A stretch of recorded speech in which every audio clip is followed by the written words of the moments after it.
Thanos. It's my intro. Humans of Earth, welcome to AI Snap That. My name is Michael Rollins, and I am joined as always by my co-host Thanos, he of the Snapdom. And today we are joined by Colin, Masters of the Universe, who's going to tell us about epic scale AI. Gentlemen, how are you today? Very well, thank you. I am fairly certain Colin is currently in disbelief that that is the actual intro. It's good. It's good. It's one of the more interesting ways that I've been introduced on a podcast. So I'm delighted. I gotta go pun with in the there, didn't you? reference, Go ahead, Thanos. Yeah, You had to work the pun in there, didn't you? I did. It was very, very important to me. Yeah. it is. It's unique.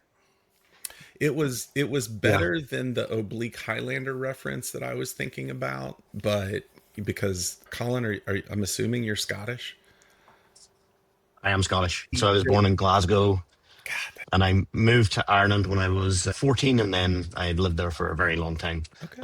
I obtained Irish citizenship, so I am a Scottish man with an Irish passport who is based in Vancouver, Canada.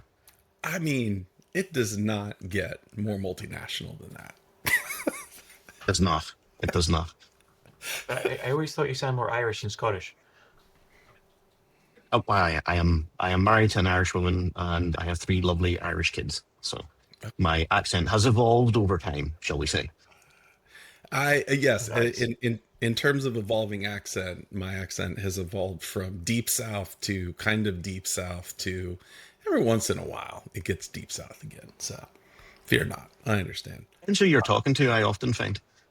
If you're talking to somebody from the Deep South, I imagine that you slip very easily into the Deep South 100%, traditions my and friend. vocal phrases. You should listen to that episode where he went full south on the LLMs. That was Oh God, hilarious. did I? Wow. That was a good episode. I blocked it. That was fun. Colin, tell us a little bit about yourself before we jump into talking about all the epic scale stuff. Okay, cool. So my official professional intro would be, that I'm a senior software developer at a startup in Texas.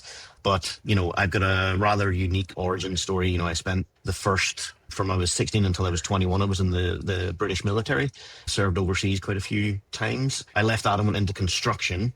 And then when the construction boom in Ireland ended in 2008, I had to find something else to do because I had 2 young children and a wife to support. So it turns out that building houses is not too different from building software. So I'd always had an interest in computers, and I just decided that that's what I was going to do. I was going to build software. So I blagged my way. I don't know if blagged is a word that transpires over to the US, but I basically tricked the New York Stock Exchange into giving me a software developer internship. And I never looked back. About 8 years ago, I moved from Northern Ireland to Vancouver, Canada, and I left behind my financial software background, and I started getting into front-end iOS apps primarily, but now I'm into iOS apps, back-end infrastructure, everything. The whole gamut of software has just completely enveloped my life. So, and one of the things that leads me into my origin story for Epic Scale is that I met a couple of good guys when I was alone in Canada before my wife joined me. There was a couple of months period, and we started working on some crypto stuff together. We started working on some projects, and basically Jason and I, who have founded Epic Scale, and Jason has done the vast majority of the development on it. We found that when we started working on a project together last year using artificial intelligence, that we couldn't coordinate together perfectly. You can make all the task lists and the to-dos and everything that you want to do, but when you're using AI, context becomes a big discussion, right? So what we came up with was a methodology, basically, that was a 4-step methodology where we would explore, plan, implement, and then check the results, right? So we called it the EPIC methodology, and I wrote a short Medium post about it last year, put that out there. But still, we really couldn't, get to the core concept of what it was like for him and I to work on the same project at the same time using artificial intelligence, and then to be able to share that context. We invented in the planning phase, we invented, semantic versioned plans where we would, move through, make files, make like README, markdown documents that contained the essence of the plan. And then we would try and work on you'll work on part one, I'll work on part two. But it started to get really, really messy because once you have like 5 or 6 plans and it tries to read them all in, then your context window just blows out of the water. Slightly easier now with the 1 million token context window that Claude currently has, but it was still became very, very difficult. So what we decided to do was we decided to build our own model context protocol server. We call it Epic Scale. We built a VS Code extension to integrate it. And at the very heart of it, what it does is it forces it. The methodology is documented, so it's downloaded into your project once you connect it. And then what it does is it basically records all of your context into a vector database. So everything that you do, all the explorations, all the plans, they get recorded online, and then you can start to move through them step by step. And whenever context changes, it's very easy to search the database. It's very easy to ask, we were working on this feature, but it didn't work. And it keeps all the context together in a searchable thing, but it doesn't read all of the context in at any one time. It uses forced session searches in order to retrieve context about any single aspect of it. So one thing that we're working on currently at the same time, we're both updating the same sort of set of embeddings, but because it's through an MCP server, it kind of like just works happily. So it's slightly different. So you and I might be working on the same project, but it would be rare that we would be working on the same plan. So we fully integrate with GitHub from the start, right? So whenever you create a plan, what it does is it goes and it creates a branch on GitHub, and then it starts to create issues for your particular plans. And then it uses that as kind of like a backup and a way to progress. But the very instance of a plan is that it's a branch. So you and I would be working on different branches, different plans. So our context wouldn't be mixed as such. However, if I wanted to go and ask what Thanos was working on or what he had completed, then I could theoretically, go and ask, look at this other plan and tell me if it's relevant to what's going on in my branch. So it's an organized way of Jason and I being able to work together. I'll give you the perfect example so the project that we're working on the site is it's a cryptocurrency project. So it involves, deposits and withdrawals from wallets. I was doing the deposit and Jason was doing the withdrawals, and we just never could get the thing to sync because it was using a particular library. It wanted, each agent wanted to use a different library for the cryptocurrency integration. So what we were able to do is we were able to set, a memory bank entry that said, we are going to use this specific cryptocurrency integration. So then when you're doing your explore phase or your plan phase, you tell it, to look for so you're basically giving it one word. You're saying, look for the cryptocurrency integration, and it comes back and it gives you, oh, this is what I have about the cryptocurrency. Nothing else. It's not mentioning withdrawals, deposits. It's making these specific memory entries, and it makes it really, really easy to search for and to put together basically different bits of context about your project. So, and it works. And the reason why I can say that it works is because the entire platform was built by AI using the methodology. It took us a while to get it going, but then once we got it going, we can now add any feature basically that we want to the platform just by telling it, hey, let's explore. Another example would be when we released it this week on the Klein Reddit forum. One of the things that came up time and time again was, I don't want to have to put in a credit card to try it out. And I was like, that's fair. So we created a plan to add a free tier, and we added a free tier. So now you can get a one person, one project, free tier for life. And it took us about 3 hours to add that in, as opposed to, it can sometimes take that long to plan a feature. Like you guys, I'm guessing, have developed I know that Thanos has developed complex software projects before, and you know how long the cycles can get. And, I think Thanos can vouch for me a little bit and say that, some of the projects that him and I have worked on together in a professional capacity have started becoming faster the more advanced that we've gotten with our methodology. And it really just comes down to me being able to adhere to that methodology and then use the MCP to my advantage in order to build those features. So. Sure. I mean, the AI seems to be like a boost where whatever it touches. Like, I think the people that I see complaining don't quite know how to use it yet, but for people that have like gotten into a good cycle, the boost is just really tremendous. So follow-up Yeah. question here. Sounds like you have mechanisms in there that you can manage your own context, but also you can create some context that you can designate as shared context, and you can kind of split that across people. Am I picking this up correctly? Yeah. So there are currently 30 tools on the MCP that range from like, really, really focused into whatever you're working on right now and like, your history and your stack and all those kind of things, or that are, project only knowledge where, you can share knowledge more generally across different projects. So it really comes down to, what it is that you're trying to achieve. And the great thing about having control over this, for us really, having that control, whereas we're able to, as we find new things, as users find new things, then we're able to add additional tools to make those specific use cases easier, and it doesn't really add to the bloat of the MCP as such. It doesn't add to users bloat of context as well. I think what I have seen, so I've been using AI for development since June of 2024. And really, I was blessed to be in a position whereby the project owner that I was working on gave me, just the full gamut of like, go figure this out and do it. So I've been using this professionally for over a year and a half now. And I think as I've gotten closer to what we're trying to offer and what we're trying to teach people is that, you certainly need to become much more focused in how you do things. It's definitely not going to be the case where you're going to like just, type a couple of lines and it'll go and build a whole app. That's really not what it does. You really have to be focused. You really have to like have software knowledge, and you really need to be able to look at the code that it's writing and decide whether it's good code or bad code, or, whether or not it makes sense to do things a certain way.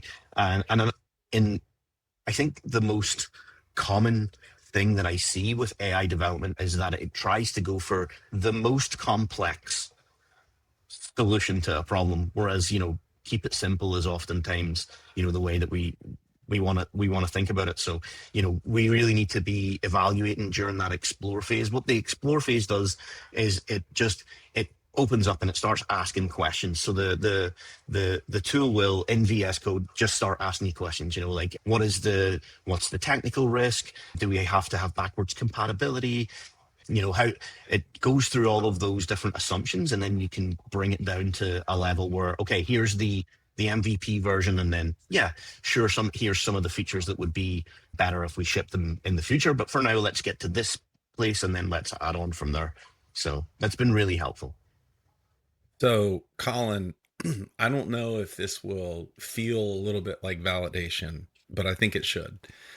So, the project that I'm working on right now, we're AI first. There's 4 engineers, 2 of them are new grads, and we are releasing new features three, 4 times a week. We're about 12 weeks into the project, and we have customers on the platform now, fully featured. And one of the things I had to contend with very, very early on, and everybody's working in Claude code. We have one engineer that kind of bounces between a few different tools. But one of the things I had to contend with very, very early is, the idea that these things will go off the rails so hard if there's not a plan. And I started implementing this idea that every branch, so first off, we focus on branches. There are no more tickets, right? Every branch starts with a plan, and there's other things that will go into, I call them artifacts, right? And the idea is that these things live within the actual branch. And if you need to go find out what is happening within a given branch, you can go look at the artifacts. But it's, everything has a plan, everything has a test plan. If it's an infrastructure change, we have a deployment plan. And then we also keep a summary, which is just kind of like a running log of what's been done. And it's funny because you've taken and the idea is basically we now have a shared context within the entire repo of how the product is developed, how it's been implemented. But Thanos pointed out the other day that that's not going to be maintainable for very long. That at some point, especially, we're adding 50 to 100,000 lines of code a week. And Yeah. the sheer, like, I can see the robots getting dumber because they're having to Mhm. pull in so much more context. For what it's worth, I think Claude Sonnet 4.5 is maybe the worst model I've used in recent history, which would mean 2 months. But If you'll send that, please see our last episode oh god, where yes. Michael's from Today, Rough Now today I sat against. there and just cursed at it nonstop. Anyway, Yeah. long story short is I wonder if the path I am heading down would have ended at where you are right now. This idea that, like, you're talking about, a vector database with a shared context, and here's all the stuff that exists in the plan. This is per branch. I'm like, I can see a direct, clear line from where we're starting to where you are now, and it's like, oh, maybe we should just go get uh, Epic Scale instead. Yeah. I mean, definitely, I'd love to have you try it out, and I'd love to get some of that feedback because, yeah, the issue for us was always, we're two guys, we're working on a side project, right? It's just it's a small thing, it's a silly thing, it's golf related, it's just something that we're excited and passionate about, and but the thing for us was always like, well, if I go and change like one of the background workers or one of the queue schedulers or whatever, and then like Jason's updating models on like the the client side, it was like how do we tell the thing that like we made this change to the worker and then the worker requires this JSON now. So we started going down. I mean, in my day job, what I do is we use a lot of open API specs for like that's the API contract is written into the open API spec. But we were finding like for our small project that was just really overkill. And while we were making decent headway with using AI, it always comes down to context. It always comes down to like, and when you're talking about, I I've spoken to people last week who told me that we just like monitor the last 20 commits, and it's like that's cool for a new thing, but for an existing thing, the last 20 commits might not tell you much. You know what I mean? The last, fix some bugs or, fix the profile picture. And I'm It's here to not going tell to you, tell you the whole story. 20 commits with a team of 4 that is AI first, that's a week. Week It's a or week like a Precisely. morning. at most. Huh? It's like that can be a morning for one of the things that we got it I'm to build assuming you're seeing early on. everything. Yeah, if you're not squashing, no, that's Yeah, that's yeah, yeah. it's nuts. So being able to share that context, across even branches and like to be able to look into other plans and other features. And what I've liked about it most is that I can see even looking from like the plan, the Epic Scale platform project. So it breaks everything down into like so we've got the organization, and then you've got different projects. And those are linked. So you've got your API key and then your the project ID, and then the plans are kind of like a subset of that. So the plans become the branches of the project. And what I like is that when I log in and see our Epic Scale platform project, there's incomplete plans because you get to a point and then you figure out that you've missed something, and then you can so we need to dive deeper into this, we need to fix this, and then we dive deeper in and we create a new plan from that particular thing, and it solves it in a more like efficient and concise way, and then we're able to point back to the and say like we've and it will read past plans and it will complete tasks that it sees as done as well. So everything's very semantically versioned. It knocks the tasks off one at a time, and you can look at a plan. And if you're part of a team, you can see what everybody else is working on currently, not just the branch that they're you've been assigned billing or whatever, but the specific task that they have completed, and then you can use that as a way of deciding whether or not you need to modify what you're working on or whether you need to keep an eye on somebody else's branch. Let's say one of the examples was a change to a user model. Like you might need to know about that in the future, or you might need to just like think about that. But knowing that somebody else is working on potentially something that could impact your development is great as well. So it's a good insight into what's going on in the platform as a whole. And it fix all my database migration challenges that I encounter every It, freaking day.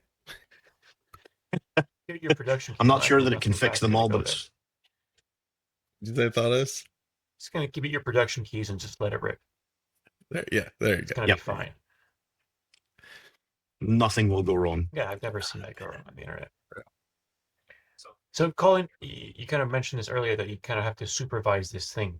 So you may have kind of already answered my question, but one of the things we have kind of always been interested in here is agents, and like, to what extent, because we've had some better context, can we start thinking about maybe putting this into some kind of loop, right? Where you can go like maybe not a lot, but like a little bit of its own. Have you guys experimented with any of this, or is it any interesting results or thoughts?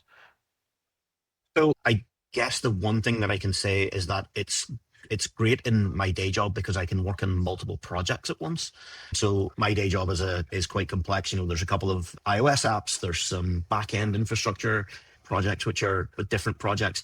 What I have found is that I've been able to, you know, if I spend time focusing on the exploration piece and then create solid plans, I can actually, you know, have 2 or 3 projects running where it's generating code for each, and then, you know, it depending on the tool of choice. You know, I use Klein, but we've tested it with, you know, Roo, Kilo Code, and Claude Code. As long as I am monitoring and not allowing it to like auto save files or like, you know, auto execute commands or whatever, if I just need to be able to give it a quick look over to decide whether or not it's good to move on to the next stage. But, you know, being able to like make changes in 2 iOS apps and a server at the same time is like already great. The fact that it does it way faster than I could ever write it myself is fantastic. So it's really just about learning, number one, you know, understanding your own processes and thought processes and how you like to check things over, and then being able to work that into a system where you're always, you know, it's always about checking, right? It's like and I've seen some of your guys' episodes. I know that these things can just go off the deep end sometimes, and they really start, you know, destroying stuff. And you know, an early stage version of this project, we were just letting it auto approve every single action, and it just like destroyed entire projects. You know, starts deleting files, starts creating, you know, multiple models of things and different stuff. So, but you really just, it's so bad at that. It's just, you really need to be in control. And once you're in control, I believe that developers who find a way to be in control of their tools will be way more productive. And ones who are looking for, you know, an autopilot for your job are not gonna, that's not gonna do it. It's just not. You know, I cannot automate it and have 3 jobs all at once. Yes. Dang. As long as you know enough about each job. I'm actually writing that quote down. I believe what I heard is developers that are in control of their tools are the ones that will succeed. But I will go double check that. That is truly, that's a gem. I think that would apply also well into shop class. Probably. Yeah. Yeah. All right, now Colin, Absolutely. I am gonna take issue with something you said though, because Thanos has Okay. actually used this as a counter example. If you can build houses, it turns out. Oh, I was gonna let that one slide. In a recent episode, Thanos goes, "This is software. It's not like building houses." I may have railed a few times that software is nothing like building houses. In terms of degrees of freedom, mostly was my point. That there's so many ways you can build software, but there's like much fewer ways that you can build a house. You ever seen me with a hammer? I beg to differ. Have you ever built a house? Chunks of houses. Have you ever built a whole house? No, I've from not built dirt a whole house to scratch. somebody living in the house. I have done probably 100 in my years of building houses, and I've built them using timber frame. I've built them using bricks, blocks, and stones. But the point is, there's always going to go like after houses. the foundation. Like there's no situation where the roof goes in before the foundation, right? There is the rough finishing of the bathroom is always going to go before the tiles. So there are a bunch of constraints, and the bathroom is going to have like a tub, a sink, a bidet, a shower, maybe. Like there's like 8 things, and you can move them in any different directions. Or you have 2 of some, and maybe throw in jacuzzi, and someone's going to want speakers. But like, no one's going to have their garage in the bathroom. Maybe a rare situation where you have that as well. Really? Probably someone's has their garage in their back. I don't know. What you're saying is correct, but when you think about building software, I will say that you start with a solid foundation, right? You take a green field, you bring some ideas to life, and then you start with a solid foundation. From that, then you can tack on all of the additional features that you want. It's very, very similar in housing. Some people have a swimming pool, some people will have a double garage, some people will have in-floor heating, right? And some people will have a bidet, but not everybody. You know, software for me, very, very much, you need to start with understanding what your foundation is and where you're trying to get to, right? What's your I think in software, though, optimal end result? In software, it is constrained by good taste, whereas in houses, it's constrained by the laws of physics, the actual laws in code, and you know, a certain order of certain things, right? Here's what I think we need to do. Thanos, we need you to go build a house. And once you're done, if you can come back and report. When you say build a house, do I personally need to like assemble every piece with my own hands, like no other person is helping with this? What is the definition? Am I designing, but like other people can do some of the work? Everything that you're saying, like it's constrained by taste. Yes, software is constrained by taste also. Housing is constrained by taste also. I'm sure we all know of many McMansions around San Francisco and other areas where, you know, the distasteful were allowed to build houses. But everything that you're saying, like, and even when it comes to collaboration, right? You're saying, well, am I designing this? No, you get a designer, you know? Am I laying out the foundation myself? No, you get an architect. You get software is all about collaboration at the end of the day. You know, that's really, for me, software is a bunch of smart people working together with a common end goal. And the entire idea behind the Epic Scale is to allow people to share in that journey and to collaborate together faster to get to the end goals that we want really, really quickly. And that is true if your end goal is a shed, or if your end goal is, you know, a 40,000 square foot mansion. It's the same in software as it is with, you're constrained by cost, you're constrained by taste, you're constrained by the intelligence of the people that you have working with you, and you're constrained by the ability to collaborate well together. And if any of those four things fails when you're building software, it won't work. If any of those four things fail when you're building houses, it won't work. So that, when I say that houses are as easy to build as software, maybe not physically, but definitely there's key takeaways that you can take from being involved in a construction project that you can apply to any project. It's about good project management, shared collaboration, and having the best people available to you. Yeah, I think it travels in that direction. And by the way, I like, for example, like in your framework with the Epic, that you're essentially taking some good taste and imposing that as a constraint. You're going to explore, then you're going to plan, and so on and so forth, right? So I agree that doing those things is what gets you the success.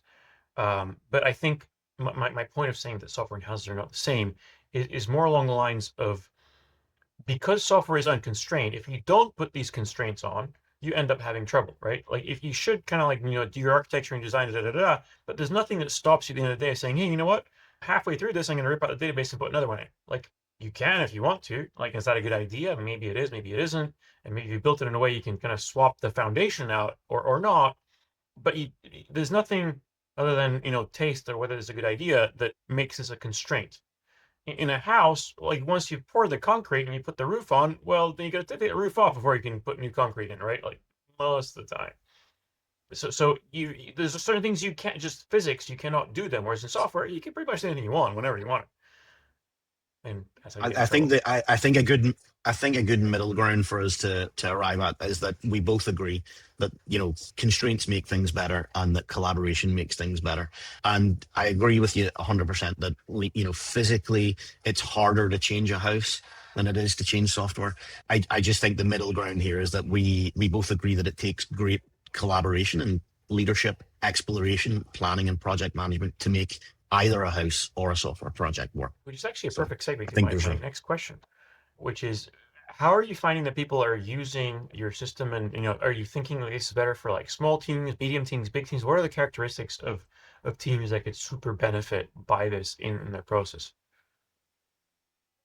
So we were two guys working together as a team on a side project. I think that's almost I think once you go above 10 users, you would want to start to think about, whether or not you were organizing your projects correctly. Like do you have 30 developers working? Well, first off, I believe the future that we're looking at is not going to be a 30-person development team.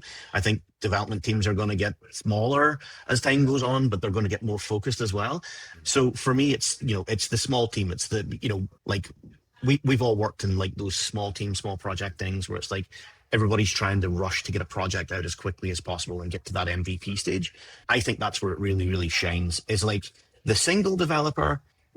You probably can manage that a lot by using, existing file systems and doing things. And, you can probably look at what Epic does in the background from, its custom instructions and kind of get an idea of how a single person can manage that.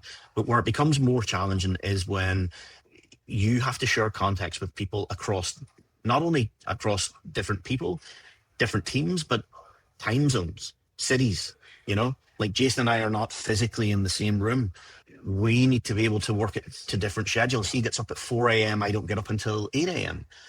So he's mostly done by 2 p.m. And then 2 p.m. I'm just kind of getting, ramped up, like 2 p.m. to 5 p.m. is like my most productive software time, So when you take all of those variables into account, it's really, really about being able to share context with small teams.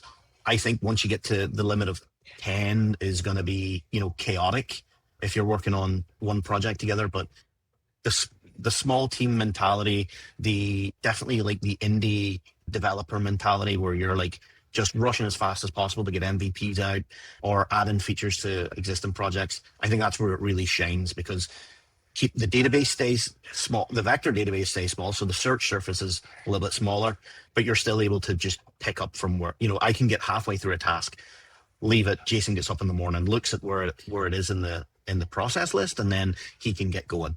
That's really what we've done, and that's how we built it. That's what we built it for.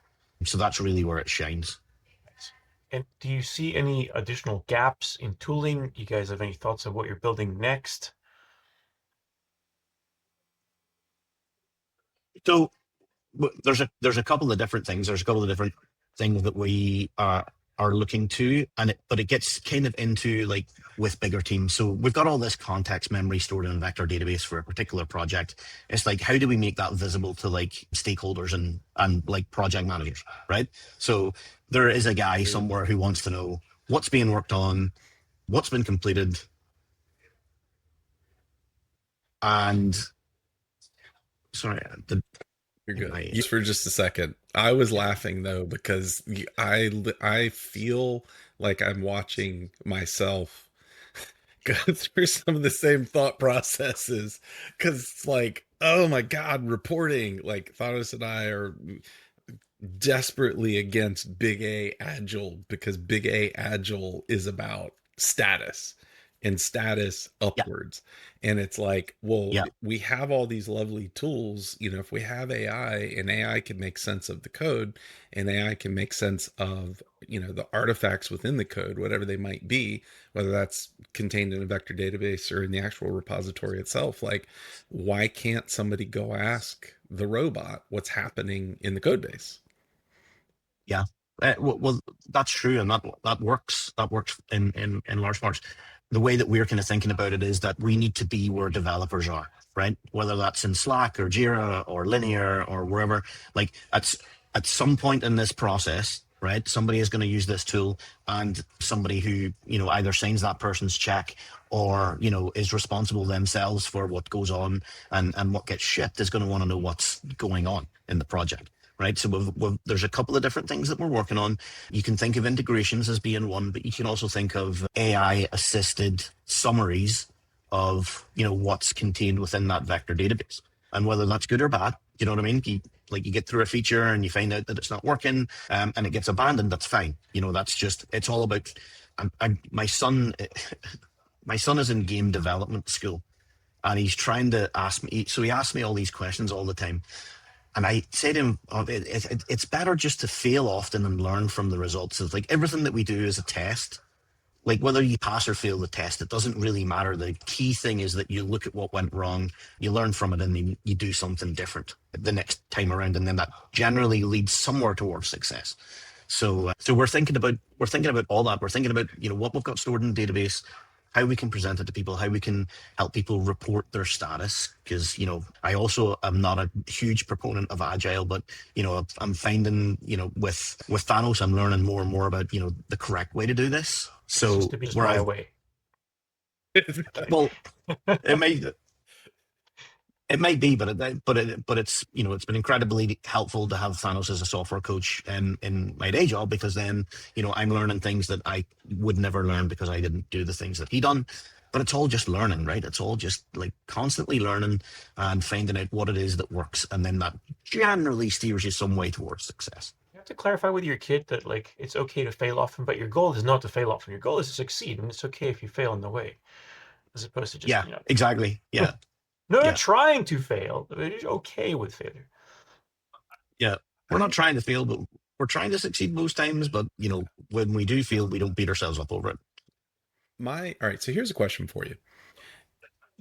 As you've put this thing together, as you have rolled it out to different development teams and used it yourself, do you find that there are the precious, like Gollum would say, where engineering teams, with me, my precious. There we go. That engineering teams just cannot let go of and is actually not helpful anymore. Have you started encountering specific behaviors, tools, ideas that engineering teams would probably be better suited to get rid of in an AI world? That's an interesting question. You're fully stumped by my Gollum impression, aren't you? Just marveling at it. Yeah. Have that effect on people I mean, I guess the one of the most surprising things that I've seen is that people are very, very, very reluctant to there's two types of developer I've found. There's the stay out of my castle type developer who just doesn't want anything to do with this, and I really truly feel sorry for some of those people, because it's not the road that you want to go down. And then there's the guys who are willing to adapt, guys and girls, sorry. But the biggest thing that I see is that people say just the most crazy things, like nobody wants team collaboration across context, and I'm like, what? And then people say, oh, AI is terrible, right? I showed it to one developer and said, hey, you should really consider using this.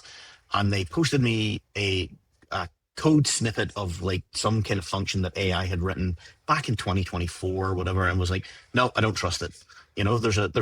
People have huge trust issues. People have huge security issues, like fear for their own position, that if they adopt AI, then they're helping the AI to remove them. So I think what people really need to start thinking, it's not a tool, it's a mindset. People need to drop the mindset that if we stay the same, we'd all still be writing Fortran, right? And that's just not the way that things have evolved. That things with people need to drop that mindset and caves. But Fortran exactly. also near that time frame as well. Chiseling pieces out of the punch cards that are made out of stone. Is that what we're going to be doing? Sure. Yeah, I mean, I fell asleep in machine code class, so I can't really speak to it, but I do know that it would be a very, very challenging environment to develop for. But I think people, if there's a young developer out there, if there's an old developer out there who is wondering, how they can adapt to this new world, it is that you need to embrace it, find tools that you like, find ways to constrain them, and then you can either be superpowered or you can be left behind. It's there is no other future, I think, for developers other than to try and adapt to new systems, because this thing's not going to go anywhere. And I'd rather be the guy, in 10 years doing a TEDx on it than the guy, bagging groceries at HEB or whatever, So the thing I tell people, and it's interesting because like I do have an active social media presence. I do post about AI a lot, and I've started to get more and more in my comments thing like, yeah, I get the, oh, I'm so glad that you're doing this right now because you're just making a job for me when I come clean up all the crap code you had the robot write. But I've started to get more the idea that why don't you give a job to a human as opposed to scoping down, having less people and spending the money on the AI. And the thing I tell people is like, I can't put this genie back in the bottle. Like the genie's out, right? That genie's in. you cannot unring this bell. But it is And seriously like much better than humans in certain tasks. So, it is. for example, I've been working with this cloud formation set, right? It's a huge YAML file. And, when I wrote these by hand, it would take me days to write these things because you need to look up every dang thing and, find out the parameters. And then if I've got a big file, things connect to other things. And the format of YAML is not like a tree that I can sort of visualize it and go like, tack, tack, tack, tack, this ties to this ties to that. Done. The AI is so much better at that. So I can give it like a vague task or like go find these kinds of relationships in here, and it can do it way better than I can or ever will be able to do so. And if I need some kind of question where you need to do this across like 10 files that are like 1,000 lines each, good luck to me doing this. Like it can go pinpoint. Now, again, I need to be able to verify this. I need to do a bunch of things to make sure that what we did together is good. But there's no way in hell I could do this at any level of speed or quality by myself any faster than the AI. Yes, you can all do dumb stuff. Yes, you can have terrible code, etc. But I really don't see how you could work without it. But the interesting thing that's been happening here is, we were pondering earlier on, and if you listen to this podcast a year ago, of what's going to happen to the junior developers, and are these going to go away because the senior developers with the AI are going to be so much better? But I think we're seeing an opening here because of the reluctance of some of the more senior people to use it. We're seeing the interns. Michael knows about the intern that are just crushing it, right? Because Yeah, they're much more malleable they don't and know willing to better. try these tools. Like they're just like super, Mhm. going ahead of everyone. Now they need to develop some taste, so that's going to be fun. But So experiments. I'm gonna find you the name of the person who came up with this, right? Because I can't remember off the top of my head. But there was someone in a VC firm recently, and her term was that junior developers now need to start thinking them like adapting to these tools, and then sorry, I'm You're still good. very chesty. Um, so this venture capitalist said that within her portfolio of companies, what they had created was instead of hiring for junior developers, they're looking for go-to-market engineers, right? People who can take an Deployed. idea and get it deployed, Yeah. as opposed to like saying like I'm junior, senior, whatever. I'm going to work on the back end, I'm going to work on the front end. If you create this term, which I really really like, and I do wish I could remember, I will find the name so that we can attribute it correctly. But that term, that go-to-market engineer, I think is going to become extremely valid over the next 2 to 3 years because the world wants more software, right? The world does not want less software. It wants more software. It wants more advanced software. And yeah, you cannot put the genie back in the bottle. And these go-to-market engineers are going to be so crucial in being able to come up with something and get it shipped, as opposed to like, oh, I'm only a junior web developer or whatever. You know what I I mean? wonder Like, if we could take the idea of this go-to-market engineer, because they need to know like the whole stack from like top to bottom. Like maybe they like are full stack engineer, like because they know everything. well, Full but stack it's Joe, you know what? interesting that you say that. Yeah, but it's interesting that you went to the full stack engineer, right? Because that's what everybody was always trying to become, was a full stack engineer. Now I don't need to really know about Kubernetes or how it works because the AI can tell me what to do, right? I don't really need to know about vector databases because the AI can guide me in that. So I can get more done in areas where I'm not typically going to be spending my time studying. And it goes back to what you say about, being faster than humans at doing certain tasks.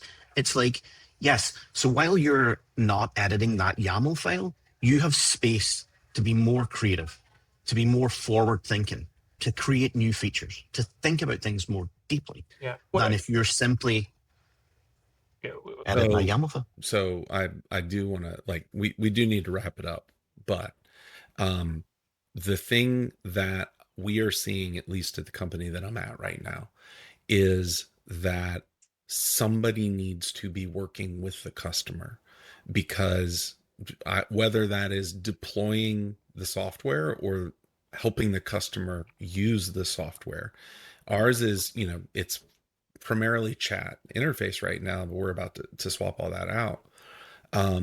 But the speed and the rate at which the code base is changing means that, like, it's not like, it's hard for our salespeople to keep up, right? And if it's hard for our salespeople to keep up, it's going to be hard for the customers as well. The speed of engineering is breaking other processes in the company now. And I think there is probably going to be a very full, very rich place for that engineer that does live on the edge, where, I can take my quote unquote junior engineer, or even a senior engineer, and say, hey, listen, they have a very interesting use case. Let's see if we can, get it working. But one thing I will say, though, is two of the engineers I'm working with are new grads, and I've trained both of them. And the reason I really truly believe that we have been so successful is because they didn't know better. Because the things that I was telling them to do, they had not heard for years and years. That was a stupid idea, right? And the engineer that I have working with me, who's a senior engineer, he was fully able to suspend his disbelief. And I said, I just need you to trust me. And 2 weeks later, I went back to him and I said, are you going to be able to go back to what you were doing? And he said, no, I can't. And so there's a thing that happens where you have to check some of the engineering best practices that you feel have been written as part of the Bible, and put them aside and kind of like experience the thing. And it's terrifying, but once you get it and once it starts clicking, it's like, I can never go do my job the way I used to do it, because the thing I'm doing now is so fast and the flow is so much easier, unless you're swearing at Claude 4.5 or Claude Sonnet 4.5 nonstop. For 4.5, Michael, such a hater. Oh God, I hate that model. I legit hate So this model. once people start using Epic Scale, they'll never be able to go back. So Colin, I'm gonna go pitch Epic Scale to my guy. Yeah, where can people find Hopefully more we'll about be a Epic customer Scale? very soon. So we're at epicscale.ai. There is a free tier. It's slightly hidden, but if anybody wants to hit me up on LinkedIn or whatever, or wants to try it out, wants to kick the tires with larger teams, then I'm happy to talk to people. I'm happy to spend time speaking with people and helping them get set up and doing any kind of product demos. I'm shooting some demo videos and stuff out at the minute, but we're considering ourselves feature complete at the minute until further notice. So we definitely will introduce them, but visit me, epicscale.com. You can find me, Colin Masters, on LinkedIn. And Maybe what's that? epicscale.ar.com. Yeah. Epicscale.ai.